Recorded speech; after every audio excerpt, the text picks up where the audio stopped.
All right, let's get right into the powerful story of László Tóth. He's an architect whose entire life and his work is really forged in the fires of post-war Europe and then, of course, America. Our story really kicks off with this single sentence. It's a promise, a desperate hope from a letter that sends our main character, László, all the way across the ocean. So we first meet László Tóth in 1947. He's a Hungarian refugee, he's malnourished, his nose is badly broken. He arrives in America with what can only be described as the face of an immigrant, carrying all that history and pain with him. But the America he actually finds, well, it's not the one he dreamed of, not even close.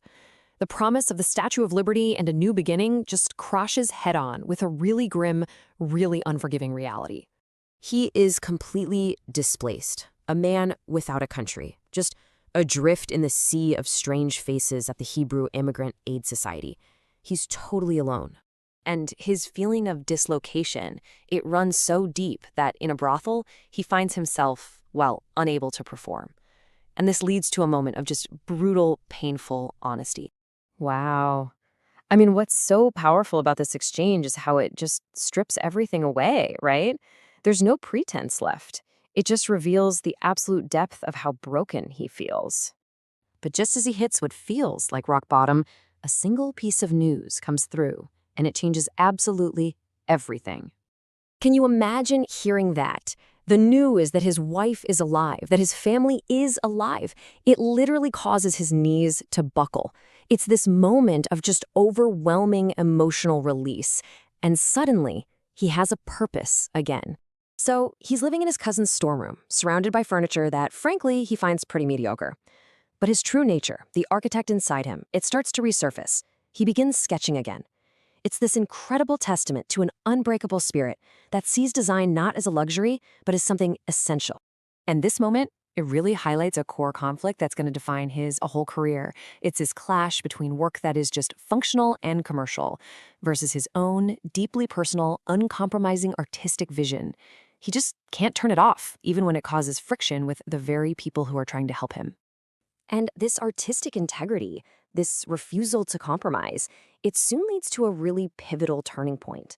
A seemingly simple job becomes this unexpected showcase for his dormant genius. So, check this out. It starts as this minor task, right?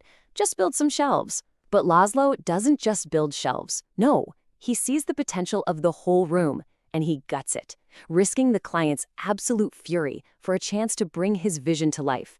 It's a huge gamble that leads to near disaster and an unbelievable opportunity. Because Van Buren, far from being angry, becomes László's biggest champion. He sees the raw, honest power in the design and offers him a life-changing commission to design a massive community center. And he asks for something boundless and new, a request that basically gives László permission to fully embrace the architectural style that mirrors his own soul, Brutalism, with its massive forms and raw, unadorned materials. So, with his professional life finally on track, the moment he's been waiting for, dreaming of, finally arrives. He's going to be reunited with his wife, Erzsébet. But as he sees her there on the train platform, that pure joy just turns, in an instant, to panicked concern. Something's wrong. Her answer is just a devastating blow. It reveals the terrible physical toll the years apart have taken. It's a reality that's so much harsher than anything he could have prepared himself for. So this is the crucial point, right? The reunion isn't some simple fairy tale ending. Not at all. It's this complex, painful collision of love, trauma, and the profound ways they've both been changed by what they've endured. Okay, so as László begins his magnum opus, he's carrying the weight of this complicated new life. And he's about to find out that building a monument to the future means confronting some powerful new obstacles. Not just in his personal life, but in the actual concrete and steel of his creation. He's immediately caught in that classic battle, the purity of an artist's vision versus the messy reality of a patron's demands. László's design is pure, honest brutalism, all about the integrity of the materials. But Van Buren starts to see it as a monument built by committee, and it becomes subject to politics, the budget, and his own growing ego. The project's scope just spirals out of control. An auditorium, then a gym, then a chapel just to get public funds, and with each addition you can feel the clarity of the original design just chipping away. But the ultimate betrayal? That comes when Van Buren brings in another architect behind László's back to make cost-saving changes. It's a move that attacks the very soul of his work. But in this incredible, defiant burst of creativity, László redraws the plans. He's fighting tooth and nail to reclaim the soul of his building from all the compromises being forced on it. And this leaves us with the central question of his entire journey. As he digs the foundation for his masterpiece, is he actually building a monument to the future, or is he just building another tomb for his own ideals, crushed by the ghosts of his past?